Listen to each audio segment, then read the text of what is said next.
Every video and episode of the It's Cavalier podcast is made possible by my supporters over on Patreon. If you enjoy the show here today, consider signing up. You'll get early access, exclusive videos, podcasts, member shoutouts, and more. And as always, thank you for watching.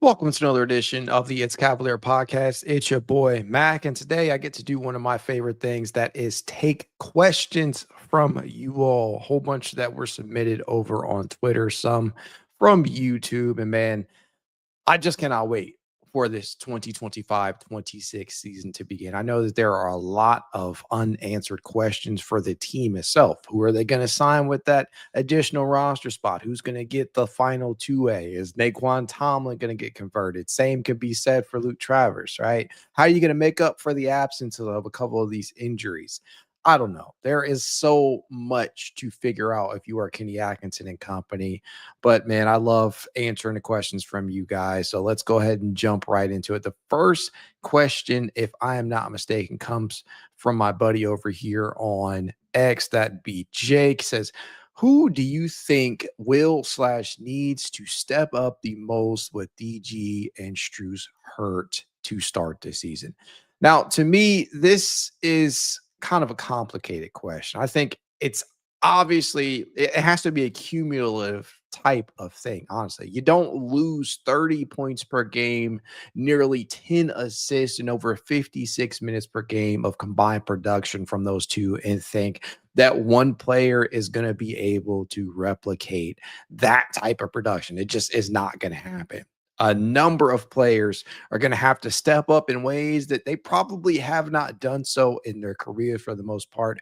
But I'll tell you what, if I had to pinpoint one player in particular, it's probably DeAndre Hunter for me. Now, I know a lot of people out there would probably say it's Jalen Tyson or Lonzo Ball or possibly even Craig Porter Jr. or Evan Mobley. And while each one of them is going to have to play a big role this year, especially Evan Mobley, DeAndre's skill set might matter the most here. And you might be asking yourself, why is that? Well, to me, it's straightforward. DeAndre Hunter instantly becomes one of the Cavs' best creators in the possible absences of both Garland and Strus. He already had a lot on his shoulders with the loss of his UVA teammate in Ty Jerome, who departed Cleveland. Cleveland did not elect to re-sign him. Instead, they chose to sign Sam Merrill instead. We all know it is what it is in that regard. But if DG and Strus miss time at the same time, Hunter's ability to create for himself is probably going to be key in trying to stay afloat, at least earlier on. The question will be, like, where is that creation going to come from? Will he start or come off the bench? And I think that's a question that so many different people are pondering right now. I myself pondering it so often. He would get the bulk of the opportunities to score with the rock in his hands if he did come off the bench, but the size and the off-ball shooting and the defense that he could provide to that starting lineup would be pretty beneficial in the overall grand scheme of things, considering the spacing that Strus and Garland, who are two of the team's like best volume shooters out there, the spacing that Strus, the spacing that Hunter could bring to the table in the absence of those two, it'd probably be pretty important to keep in mind. It's not as simple as that, but these conversations are probably already being had by Kenny and company internally, and I hope that they figure it out quickly, because I don't want this team lagging right out of the gate. But that is more than likely what is going to happen. Now, trying to make up for Darius Garland, that's just such a tough thing. Like, we have seen this team be without Max Strus. This dude didn't play until I think it was December 21st of last year. He missed the earlier portion of the season for Cleveland. So it's not exactly like they're in foreign territory here. And it's not exactly like Cleveland has been without, or hasn't rather been without, Darius Garland for large stretches. And we know that he missed basically an entire month's worth of games during the 2023-24 season for the jaw, right? It's not as if they've never been in this situation before, but it is a tough thing to navigate nevertheless, considering how impactful, how important Darius Garland was to this team last year. I'll put the graphic up again: 20.6 points, 2.9 rebounds, 6.7 assists. He shot 47.2% from the field, including 40.1% from three-point distance, 87.8% from the charity stripe. And he did all of this, mind you, in 30.7 minutes per game. So that's a tough pill to swallow. That is a tough thing to try and make up for. Listen, I love Lonzo Ball as much as the next guy. I am a big time believer in Craig Porter Jr. I believe that Jalen Tyson has what it takes to be able to take somewhat of a small leap this year if given the opportunities. But this is an all-star guard that we're talking about here, a guy who was at one point in that coveted 50-40-90 club. This is not an easy player to replace on the court. He is the Cavaliers' preeminent floor general. You don't have Ty Jerome coming back, so that's a tough thing to try and navigate around already. And then you throw in the production that you're losing from your starting point guard, and you throw in the loss or absence of Max Strus, who's probably going to miss the first month and a half, 2 months of the regular season. That's tough to try and figure out. But if there's anybody that can do it, I have belief in Kenny Atkinson. I think it's probably going to fall mostly on the shoulders of DeAndre Hunter, but this is going to be a cumulative type of thing, a cumulative type of effort. Now, the next question that we have up here comes from CJ over on Twitter. He says, where do you see the Cavaliers improving this season, and where do you see them taking a step back, if all? Now, this is complicated. Another complicated question. If I see the Cavaliers, honestly, with the additions that they've made this offseason, I see the Cavaliers half-court defense improving. I see their perimeter defense as a whole improving. I see their bench rebounding improving. They were 21st in bench rebounding last year, by the way. I think that specifically is an area where the additions of Larry Nance Jr. and Alonzo Ball will help, both of which are better rebounders than the Cavaliers had on their roster last year off that bench. Jalen Tyson's possible inclusion in the lineup likely helps a bit here too. And there are a lot of areas I think will take the team will probably end up taking a step forward in too. But to answer this part of the other part of the question, rather, which is where they might take a step back, if all, I think that's probably pretty easy right off the bat. It's bench scoring, right? You lost Ty Jerome. No ifs, ands, or buts about it. The Cleveland Cavaliers are going they're going to feel the loss of Jerome, and it will likely be apparent right out of the gate, as they will have to adjust to not having a reliable bucket getter sans DeAndre Hunter. And that's why it's so important to figure out, okay, is DeAndre going to start? Is DeAndre going to come off the bench? Where's that production in terms of scoring going to come from him? Because we know that one of his biggest impacts out there is scoring the basketball, right? He is an on-ball threat, one that the Cavaliers brought in last year and were really, really high on after the acquisition, because he showed out there for the most part. But that's why figuring out what lineups work best early on is so damn important. It's where's that bench scoring coming from? Is Jalen Tyson going to take that small leap? Is Craig Porter Jr. going to be able to do the same? Can you even trust Lonzo Ball to remain healthy throughout the duration of the season? How about Larry Nance Jr., right? These are all questions that I'm sure that the team is asking itself internally, and fans as well. But moreover, who becomes the leading man off the bench in the absence of Jerome. Now, I am very, very interested in seeing how that plays out and who that is going to end up being. And just for some clarity here are some of the Cavaliers' ranks in terms of that bench out there from last season. They ranked 8th in points per game as a unit, 39.7 points per game. They ranked 8th in field goal percentage at 45.9%. They ranked 4th. This is the big one right here, 38% from three-point distance. They drilled a league leading 6.6 three-pointers per game. That right there, my friends, that is an area that Ty Jerome, like this was his wheelhouse. It wasn't just the floaters. It wasn't just the ability to draw contact at the rim. It wasn't just, the control of that second unit that he had out there. It was real production in terms of that perimeter shot. I mean, we talked about how Darius Garland was nearly a lock for the 50-49 club. Ty Jerome was too.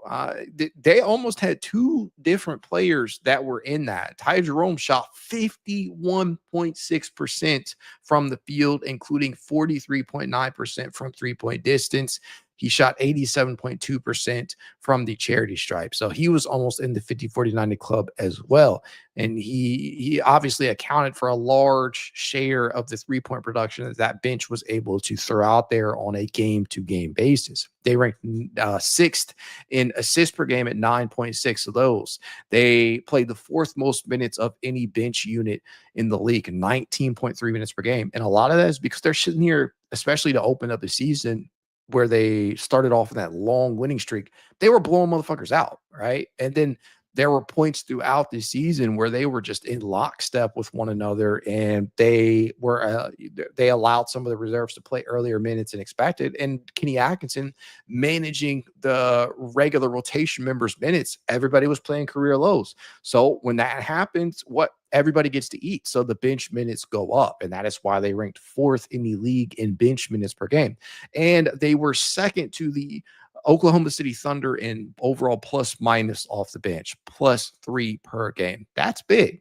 You took a big hit with the loss of Ty Jerome. So you're going to have to figure out, like, where does the bulk of that production come from? Because everybody, if you're not keeping DeAndre Hunter on the bench, literally everybody that you can play out there has a question mark or two for a different reason, whether it's Lonzo Ball's health, whether it's can Jalen Tyson be a consistent game-to-game contributor, can Craig Porter Jr. be that lead guard off the bench? Can Sam Merrill, if he doesn't start, which he probably will to begin the season, can he shoot a high, low or low 40s percentage in terms of that three-point shot? Can he become a literal sharpshooter out there that everybody fears? Like we in Cleveland, we know how good Sam Merrill can be when he heats up, but he has this streaky mentality about him, similar to a J.R. Smith out there. But you have so many different question marks on that bench. You don't really have a bona fide player that you can trust out there. Everybody has something going on. So that you're going to have to figure out where the bulk of that production is going to come from. So I remain very, very interested to see how Kenny Atkinson and company manage to navigate that out there. Let's pull up the next question, shall we, which comes from Brett, who asks, what is a pathway for Garland to making All-NBA this season? I thought he should have made it last year. I love this question, and the reason that I love it is because Darius Garland had a very good year last year. I'm going to post that graphic one more time. 20.6 points, 6.7 assists, 47.2, 40.1, and 87.8 from the charity stripe, all in under 31 minutes per game. That is a phenomenal season from our Darius Garland. I don't know, well, he probably could have done more, but from a statistical standpoint, this is a damn good season, right? But I think his path, quite honestly, to an All-NBA team not is complicated, even with the injuries to a few notable players around the league, including Jason Tatum, Tyrese Halliburton, who got injured in the finals, Damian Lillard, Kyrie Irving, all of these guys are going to miss all of next season, or part of it in the case of Irving. And Tatum and Halliburton each made all NBA last year, and Lillard and Irving have consistently been in consideration throughout the bulk of their careers. That's a lot of competition out of the way, but others might be on the come up in their place, to be honest. I mean, Victor Wembanyama, he's not going anywhere anytime soon, assuming he can meet that 65 game requirement. He's going to be a lock for perennial All-NBA. Jalen Johnson over in Atlanta, he was another guy that was possibly being looked at as a potential All-Star prior to his injury. Jaylen Brown, with the added touches that he is likely to receive, with Jason Tatum being out of the lineup, hell, he probably makes All-NBA this year. The Thompson brothers, they got All-NBA at a certain point written all over them, at least Amin does at this point. And Asur, just he is, both of them are very talented. That's all I'm trying to say. And there are many more who could be potentially looking to get back in that in that consideration. So I don't know. This is a tough one because I feel like Darius Garland, if you really break down what he means to this Cavaliers team, it's a lot. It's a lot. It's not just point production. And I know a lot of times that is what we reward these players on. It's that statistical production, but more often than not, I think the voters have a way of seeing through the fluff here, right? And when I say that, I mean we have guys like Tyrese Halliburton, who averaged 18.6 points, 3.5 rebounds, 9.2 assists. That's not overwhelming production in terms of points per game, but his impact on the game, right? That was truly felt. He had a top 6 mark in win shares this season. He shot at a very efficient clip of 47, 39, and 85. Like you could tell, like he was vital to the Indiana Pacers' regular season and postseason success out there. And I think that if we can just understand that Darius Garland, what he means to this team, if the voters understand that, that is where he could probably sneak in there. I think he's like on paper, I think Darius would very likely need to be like I don't know, maybe like a 25 and 8 kind of guy out there on good efficiency to garner enough attention from the voters. But it's tough, right? On a team that he is often viewed as not even like the third. Well, he's not even the second best player on the team at this point right now. I think it's possible for Garland to replace Halliburton, as I said, but a lot has to go right. It's crazy because you start with the health, right? You got to meet that 65 game requirement, and we know that health and Garland haven't always gone in the lockstep, right? They haven't always seen eye to eye. But given his current timeline, it's a bit murky due to that toe surgery. And as we all know, like I said, you got to suit up for that 65 game requirement to even be in consideration. But I do have to say, at the very least, he did receive votes last year after such a phenomenal year. 1 second place vote, and I believe 3 third place votes. So at least some people, I mean, it wasn't just me, it wasn't just Cavs fans, right? Some people who actually have those votes felt that he deserved it in some capacity. And it's a tall order, admittedly, but it's not impossible. I guess that's what I'm trying to say. It is not impossible for Darius Garland to be named to an All-NBA third team, and I'm rooting for him. But it also bears mention that this has only been done in terms of like having 3 different players from the same team make it. It's only been done a handful of times throughout the duration of NBA history, exactly 5 times to be exact, since the third team was instituted back during the 1998-89 season. The 94-95 Kings, who accomplished that with I think it was Detlef Schrempf, Sean Kemp, and Gary Payton. I think the 2004-2005 Suns did it with Steve Nash, Sean Marion, Amari Stoudemire. I think they did that. I think the 2014-2015 Clippers with Chris Paul, Blake Griffin, DeAndre Jordan. And then, of course, the Golden State Warriors, who did it in back-to-back seasons, one with Steph, Draymond, and Clay. And then during the 2016-17 season, where they absolutely stacked the deck because KD joining, they did it that season too. So they those are the 5 teams. Those are the 5 rosters who actually accomplished that, to have 3 players on the same team be named to an all NBA team, whether that be first, second, or third. And it is worth noting. I have to throw this out there, right? I can't just leave this aside. The last time that a team was able to accomplish that, they won a title. I mean, that was the Golden State Warriors, right? In KD's first season with Golden State, they were able to accomplish that. And it sucks that that you have such a great season, right? And you're not given the consideration. But this happens for a lot of different players. It's not just Darius Garland, but one would have to think like Donovan Mitchell is probably going to be a shoe-in, assuming health with what he means to this team. He's probably going to make at no worse than second team.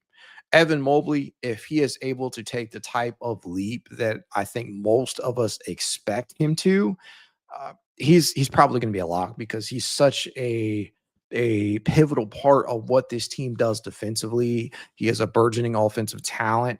One would have to think that both of those two make it. And so who's the odd man out here? It's more than likely going to be, unfortunately, Darius Garland, who I think, right, is so important to the team in terms of being an orchestrator out there.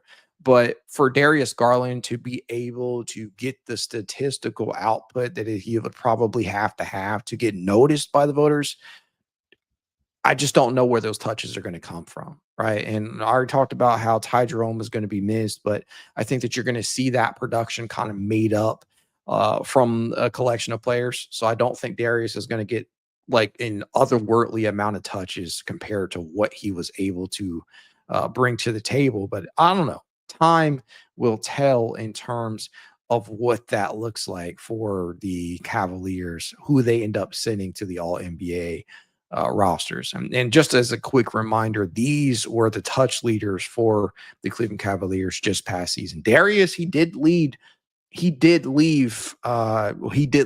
rather the entire team in touches per game during the 2024-25 season at 63.9.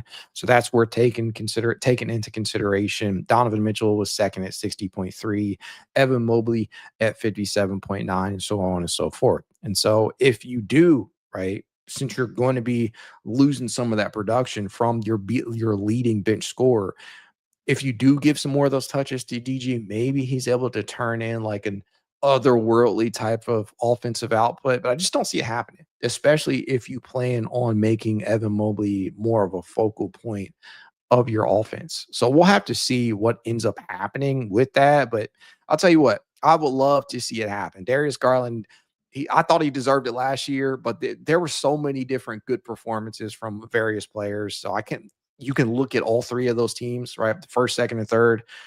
You can look at all of them, and you probably couldn't find a reasonable explanation to remove any player that actually got named to him. So that's a tough one. Next question comes from Bandit, my guy over on X. What position would you like to see signed with the last spot and type of player too? Now, personally, I would like to see the team add a traditionally sized center. Don't get me wrong, I love Larry Nance Jr. Like I said, had him on the show, phenomenal interview, phenomenal guest. And I think he's going to play the bulk of the backup 5 minutes, some backup 4 minutes as well. But I would not hate the added depth of bringing in like a traditional 5, whether that be a Charles Bassey, a Bismack Biyombo type, if he's not already in retirement at this point. Or, I mean, I know you guys are going to hate this name, but hell, at this point, I would be okay adding a DeAndre Jordan type of player as that 14th man on the roster, not expecting him to play, obviously, but somebody who I know at least has some size to him, some experience out there. And while I would prefer not to sign a Jordan or a Tristan Thompson level type of player, I mean, you can do worse than that in terms of that final roster spot, or at least that 14th spot. Now, if you don't go center, go out and get another guard like Malcolm Brogdon, who is capable of contributing at both the 1 and the 2, and somebody who gives you added depth there in case Garland, takes a little bit longer to come back, or Alonzo or Craig Porter Jr. struggle. I just think that adding him would be a real benefit because he could slide in at either of those positions. He is a pretty solid off-ball shooter. He's a pretty solid defender, not a bad playmaker at all, and he has experience. So Brogdon would make sense to me. Hell, at this point, and I've suggested this before, but I know people don't like the idea of it as well. Russell Westbrook, if he would be okay with the idea of not necessarily being an everyday player, everyday contributor, hell, I would be okay with that just for the added depth. But again, these are all things that I'm sure that Kenny Atkinson and Kobe Altman are already probably trying to figure out who works best, who would work with the current roster construction, who wouldn't be a threat to compromise locker room chemistry, all that stuff, right? I am genuinely curious to see what they end up doing with that. But we got to keep in mind the options are not plentiful, and the Cavaliers can only offer a veteran minimum at this point. So I don't know. You cannot force people. That's what I'm trying to say. You can't force players to sign. They're waiting out the options, and that's why it's taken so long for some of these players that probably should have been signed already to pick their next destination. Thank you, Bandit, for that question. Next comes from my guy James over on X as well, who asked, what is your projection for points and rebounds for Evan Mobley this year? Honestly, if we're being realistic, and I think it's important to do that because I've seen like this being spewed left and right in terms of like Evan Mobley taking that leap, right? I think it's important to be realistic about the type of player that Evan Mobley is from an offensive standpoint, right? He's not necessarily known as a guy who can go out there and create his shot every single possession. Do I think he can get there? Yes. Has he shown the ability to? Yes, he can create. But possession by possession, that's a different story. For me personally, I think Evan Mobley gets to maybe 22 points and 11 rebounds this year. We got to consider a couple of different things here, right? Jarrett Allen isn't going anywhere. He pulls down a lot of rebounds in his own right. He's basically a walking double-double out there. So we're probably not going to see a substantial increase in rebounds. The only way I could see that potentially happening is if the efficiency for the Cavs just like dropped off the face of the earth, right? Face of the planet, and they were forced to grab more rebounds, especially of the offensive variety. So I don't necessarily see him taking a big leap in terms of rebounds per game out there from where he was last season, which is right around, I think it was right around 9 to 10 last year. Let me get the exact number for it. It was 9.3 rebounds that he pulled down last year. Going from 9.3 to 11 would be fine in my book, especially if that's happening on a consistent basis. But I just don't see him taking a substantial leap there. But do I think Evan can go from 18.5 points per game, which is what he averaged this past season, to somewhere in the neighborhood of, I don't know, 22, maybe 23 points per game? Yeah, I think that's possible if and only if they make him more of a focal point of the offense. And as I already mentioned, the touches, right? Some of this is going to be entirely dependent on the touches and the health of others. Does Darius Garland miss some time? Does he miss more time than initially expected? How long will Max Strus actually be out? How much has Evan Mobley himself improved in the mid-range and low post areas, right? It's not just a perimeter shot. Can you give the ball to Evan Mobley in that mid-range area? Can you give that ball to Evan Mobley in that low post area and ask him to go to work consistently, not just like every other possession? Can he do those things consistently? I think these are all questions that we're going to try and figure out as this season wears on. And I'm optimistic about it all, but it's all really going to boil down to how many touches is he actually going to get. I think I already posted the graphic. I guess I'll do it one more time for Evan Mobley. But yeah, the touch leaders, Darius Garland, Donovan Mitchell. Evan Mobley was third at 57.9 touches per game. You're not going to be able to get to a substantial increase in points per game production if your actual touches don't spike, right? If Evan's not getting, I don't know, maybe 5 to 7 touches extra per game, he is not likely to see a huge increase in points per game production, unless his efficiency just like spikes like crazy, some type of historic type of spike, because last year he shot 55.7% from the field, including 37% from 3-point distance. And that's another thing as well, right? I think that if you are going to expect the offensive output for Evan Mobley to increase, you're probably you're probably going to want that 3-point production to go up, right? He averaged 1.23 points, 1.2 3-pointers per game last year. Can he get closer to 1.5, 1.7, somewhere in that neighborhood? If he does, it is very possible. And while like the field goal attempts per game go up too, right? He averaged a career best 12.8 field goal attempts per game this past season. If we can get that up to around 14, 15, maybe even 16 per game, yeah, I think you could realistically be talking about a 22, 23 points per game season for Evan. But that is so damn tough to predict given the current landscape of this roster, given the makeup of it all, because Donovan Mitchell ain't going anywhere. His touches sure aren't. Darius Garland will be out there. He is the orchestrator of the offense. Jarrett Allen is a walking double-double. He will get a few touches. And if they start DeAndre Hunter, right, look for those touches to be pretty spread. I don't know. There are a lot of questions to be answered here, but Evan Mobley, I think 22 and 11 feels about right for him considering the context here. But I don't know. Time will tell. And the next question comes from Angry Buckeye, who asks, if you were GM for a day, what's your first move? I think this kind of falls in line with Bandit's question, right? What would I do? Who would I sign? This point in the offseason, the pickings are slim.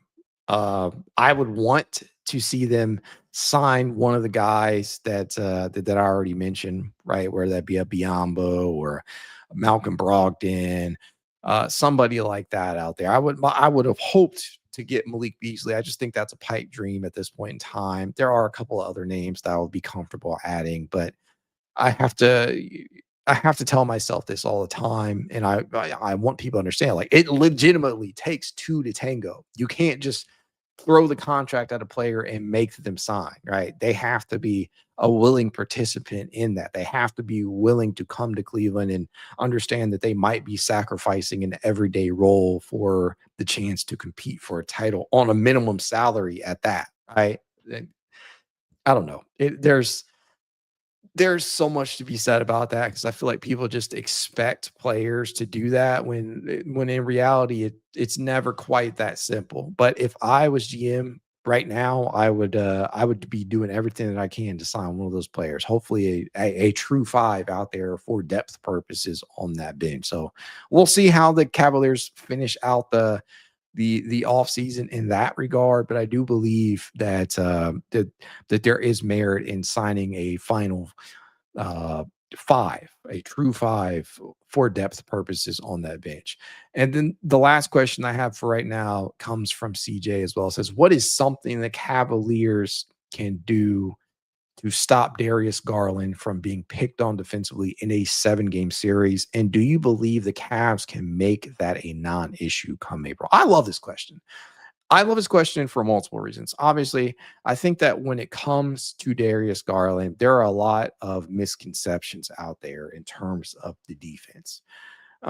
First off, right, Darius Garland is probably always going to be viewed as a quote unquote target of the defense.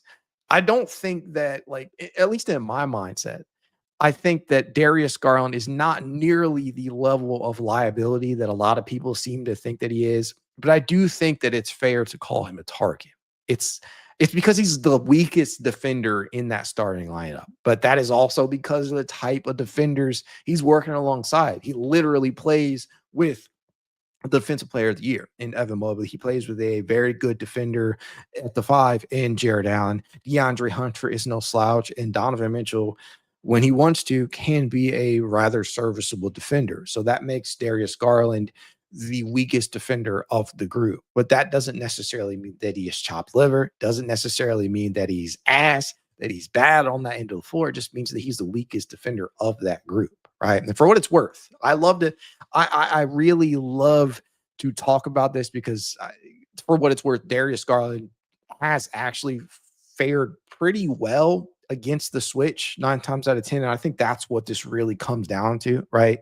In the playoff setting, in a postseason setting, can Darius Garland hold up against the switch? Can he hold up in isolation? He's actually fared pretty well in terms of being a target of the defense out there. And when we're talking about the postseason, when we're talking about playoffs, one of the things that constantly is brought up is matchup hunting, right? Matchup hunting, which is what teams will consistently do. The good coaches find out what is your weakness and how can we attack it. And a lot of times on the defense is figuring out who the weakest link is. And for the Cavaliers, at least in terms of the starting lineup, oftentimes Darius Garland is going to be viewed as that player. And in terms of switches out there, one player that comes to mind for me in particular is Jason Tatum, right? A player that I think a lot of people out there, a lot of people feel that that Darius Garland would get absolutely destroyed defending if he was made to defend Jason Tatum, when that honestly could not be further from the truth. He held Jason Tatum to 10 of 26 this past season, if I am not mistaken. And in terms of his some of the matchups that he's fared, I got him right here. These are Darius Garland's most notable playoff matchups right here. Start off with RJ Barrett, who the Cavaliers, right? They played the Knicks in the 2022-23 season, the postseason rather. He held RJ Barrett to 5 of 21, or rather 23.8% as RJ Barrett's primary defender. Over the lifetime of the matchups between Derek White and Darius Garland, which basically it's the 2023-24 season, like the postseason series in the 5 games that Darius Garland fared against Derek White, right? He held him to 11 of 31. That is 35.5%. Jalen Suggs, right, in the matchup against the Orlando Magic. Now, I gotta admit, Jalen Suggs is not necessarily thought of as this like true offensive dynamo out there, but it is worth noting that as his primary defender, he did hold Jalen Suggs to 36.8% from the field. Jaylen Brown, 1 of 4 in the small matchups that he actually had against him on an individual possession standpoint. Jason Tatum in the playoffs, 10 of 19. That was by far the one that got him most, 52.6%. But when you add that with the regular season matchups between the two, it's fair, right? Aaron Nesmith from this past series against the Indiana Pacers, he held him to 2 of 5. Darius Garland, in my opinion, is a better defender than given credit for. The problem is Darius Garland is 6'1". I mean, there's no other way to put it.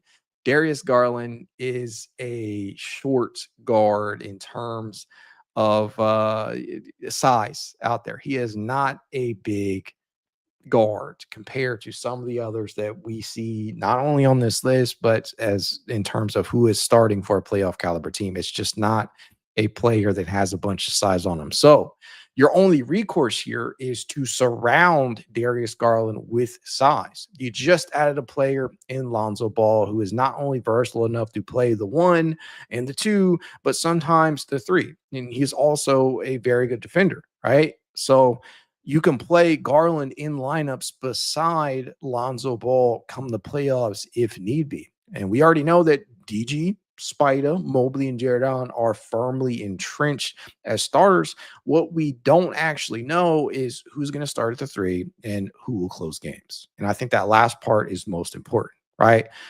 If you have some games that Darius Garland struggles, right? You have the ability now to supplement him with Lonzo Ball. And I think that Kenny Atkinson, this is going to be a decision for him to make. He's going to have to do it in real time. But the question really is, like, what is Atkinson going to elect to do? Is he going to go with a more of a feel for the game type of approach where you see who's impacting the games the most from game to game, or rather in real time? Or will the closing lineups be something that is a little more set in stone? I think these are the questions that we have to be asking ourselves as fans, because in terms of how you make up for DG being a target of the defense, it really just boils down to being able to see like what is happening in real time. Is Darius struggling defensively?